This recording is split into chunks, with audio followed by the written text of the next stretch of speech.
Crimson Desert did not arrive quietly. It arrived with all the noise you would expect from a massive open world action game that had been hyped for years. And then, almost immediately, the conversation around it collapsed into the same handful of complaints. The controls felt heavy, not deliberately heavy, not Souls-like heavy, just awkward. The inventory was confusing enough that some people treated it like a boss fight of their own. Actual bosses swung between thrilling and wildly overtuned. And the story, the thing that was meant to tie the huge world together, didn't quite meet their expectations. IGN gave it a 6. Steam opened at a mixed, roughly 60% positive in the first 24 hours. The launch version had a reputation before most people even made it out of the open hours. But this is the part that makes Crimson Desert interesting. 2 months later, the story around the game is not the same story. It has sold over 5 million copies. Steam moved from mixed to very positive in 10 days. Pearl Abyss has been patching it at a pace that, honestly, most studios would not even attempt. And yet, the review conversation is still mostly frozen in launch week. So this is not really about whether Crimson Desert was messy at launch. It was. This is about the more useful question. After 2 months of patches, 190 hours of playtime, and enough distance from the launch drama to actually judge the game in front of us, what is Crimson Desert like now?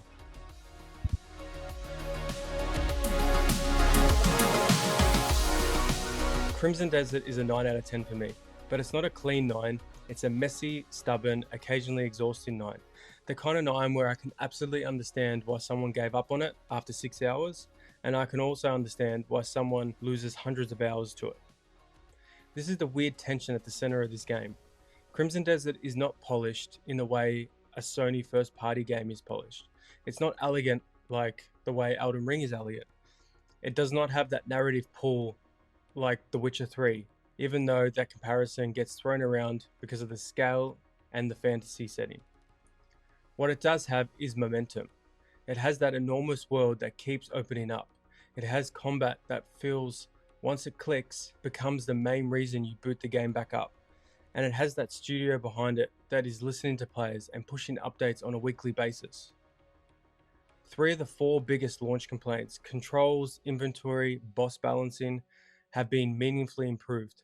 The 4th one, the story, is still a weak point, and I don't think a patch can solve that. That is why this is not a 10, but it's also why judging the current game purely by launch week reviews feels increasingly unfair. I've spent most of my time using a one-handed sword and shield. There are heavier weapons, dual-wielding options, polar arms, bows, cannons, builds that look dramatic in a montage, but sword and shield is the setup that made the game click for me. What I like about Crimson Desert's combat is that it rewards staying active. A lot of open world games give you a huge moveset, but in practice you end up using the same 2 or 3 reliable attacks forever. Here, the longer I played, the more I felt the game pushing me to link things together. Not just attack, dodge, but actually build pressure in chain combos.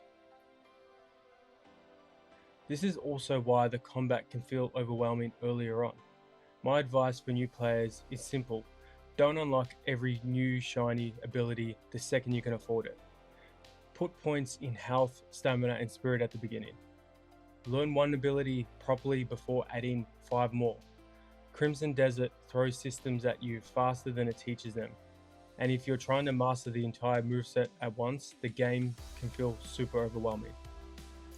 When it works though, it has that rare action quality where a fight can look messy from the outside, but feel completely controlled in your hands. This is where the launch criticism around the bosses matter, because a great combat system can still be ruined by bad tuning. At launch, a lot of players felt exactly that. The Reed Devil became the easy example. Some people were fighting it over and over before patches, and then beating it first try afterwards. That tells you that the issue was not the players needing to get good, it was the tuning was off. In the current version, the better boss fights show what Crimson Desert is capable of. Golden Star stands out because it feels like the game trying to flex, a mechanical dragon, big spectacle, the kind of fight that says, this is why we built this engine. Whitehorn is memorable for a different reason. It is stranger, more creature-like, more about reading the fight and dealing with his different phases. Neither of those fights made me want to put the controller down. They made me want to replay them, which is a very different thing. And that is why a boss rematch system added in patch 1.05 matters. 69 bosses can now be refought through memory fragments, with one mode that recreates the original fight and the other that lets you experiment. At launch, people were complaining about the movement, sprinting, menus, item pickup, camera behavior, keyboard and mouse. It all created this layer of friction between the player and the game. Kotaku's "Controls suck" headline was blunt, but it landed because a lot of players felt the same thing. Pearl Abyss has since patched small quality of life changes. Not having to constantly smash a button just to keep moving fast sounds minor until you remember how much time you spend crossing the world. Smoother inputs matter because every fight is built around commitment, timing, and pressure. This is one of those areas where old reviews become less useful over time. If someone reviews the launch build and said the game felt bad to control, they were not wrong, but that is not the version we are playing today. The inventory was one of the major launch problems, and this is where Crimson Desert felt less like a difficult game and more like an unfinished one. Bad inventory design is when the game wastes your time before you even get to a boss. At launch, there was no proper storage, no useful filtering, and quest items were just taking up regular inventory space. That kind of thing sounds boring to talk about in a review, but in a huge game, it matters constantly. Bad inventory design turns every reward into admin. You pick something up, and instead of feeling curious, you feel tired. Pearl Abyss has clearly understood that. Private storage arrived in the first week. Patch 1.04 added proper category tabs. All documents, equipment, food, materials, memory fragment icons now show on the world map as well. Patch 1.06 added material extraction, which lets you partially reverse equipment upgrades and reclaim crafting materials. That last one is bigger than it sounds. One of the quiet ways games discourage experimentation is by making every build decision feel permanent or expensive. If changing your mind means losing resources, players stop experimenting. They look up the safest build online and never touch anything else. Material extraction pushes the same game in the opposite direction. It tells you the systems are there to be played with, not feared. None of this makes Crimson Desert simple. It's still dense. It still has menus inside menus, and the game can still feel like it has three different ideas fighting for the same screen space. But it no longer feels like the interface is actively trying to keep you away from the fun part. The world is the thing that almost everyone agreed on, even when they were frustrated with the rest of the game. Pywel is beautiful, but beautiful open worlds are not rare anymore. We've had more than a decade of massive maps, dramatic skies, and mountain ranges that exist partly so someone can put them in a trailer. The question is not whether Crimson Desert looks good, it does. The question is whether the world still feels alive after the initial spectacle wears off. For me, the answer is yes, and the best example happened while I was making this video. I was 190 hours in, riding around to capture footage for this review, expecting to record the same scenic B-roll. Then I moved into an area I'd somehow missed, and the atmosphere changed. Lightning was tearing across the sky, summoning new enemies I hadn't even seen before. This is the kind of discovery that keeps an open world alive for me, a strange little environment idea that makes you stop and pay attention again. Visually, Crimson Desert is doing a lot.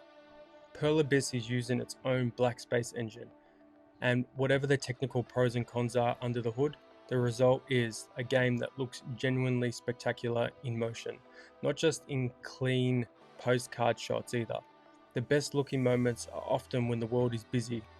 Weather rolling in, enemies moving through effects, light changing across armor and terrain while you're already in mid-fight. On my setup, an RTX 5080 at 4K with cinematic settings, DLSS set to balance with ray reconstruction on, I'm getting between 50 and 60 frames, no ghosting, no crashes, nothing. I also played a lot on my Xbox ROG Ally where it ran really great. Now we get to the part of Crimson Desert that has not meaningfully changed, the story. The setup has all the ingredients of something better. Cliff is trying to rebuild the Grey Means. The world is at war. There are factions, grudges, political tensions, betrayals, revenge arcs. On paper, this would be the kind of fantasy narrative that gives the open world weight. But in practice, I really felt pulled forward by the story itself. I was pulled forward by the combat, the world systems, the sense that there was always something strange over the next ridge. The narrative was more like background noise. That's the real weakness, and this is where I think that some of the harsher launch reviews were right. You can patch controls, you can rebuild inventory, you can rebalance a boss, but you can't patch a story. So if you're coming to Crimson Desert primarily for the story, I would be careful. This is not The Witcher 3, it's not going to carry you through 100 hours because you were desperate to see what happens next. It carries you because playing it can feel incredible, and because the world keeps giving you a reason to keep moving. So where does that leave Crimson Desert 2 months later? For me, it leaves it in a much more interesting place now. Controls, inventory, bosses, 3 of the 4 biggest complaints have been meaningfully improved. The story is still weak, the systems are still dense, but the core of the game, the thing you actually spend most of the time doing, is strong enough now. I don't usually put this kind of time into single player games unless they keep pulling me back, and Crimson Desert does that. It is a compelling action open world game with a huge world, excellent combat, and a studio that is willing to keep working on the parts that players complained about. But if you skipped Crimson Desert because the launch reviews made it sound broken, I think the current version deserves another look. And if you bought it, played 10 hours, and quit because the controls or the menus felt awful, I would genuinely recommend giving it another shot. It's not a completely different game, but it's a much better version of itself. That's the kind of game that this channel is interested in, the ones that change after everyone thinks the story is already over. So if you played Crimson Desert recently, I want to hear where you landed. Did the patches change your opinion, or is the story and early friction still too much? Drop your hours in the comments because I'm especially interested in hearing from people who have actually lived with the game beyond the launch window. And if you're already deep into Pywel, like I am, well, I'll probably see you there.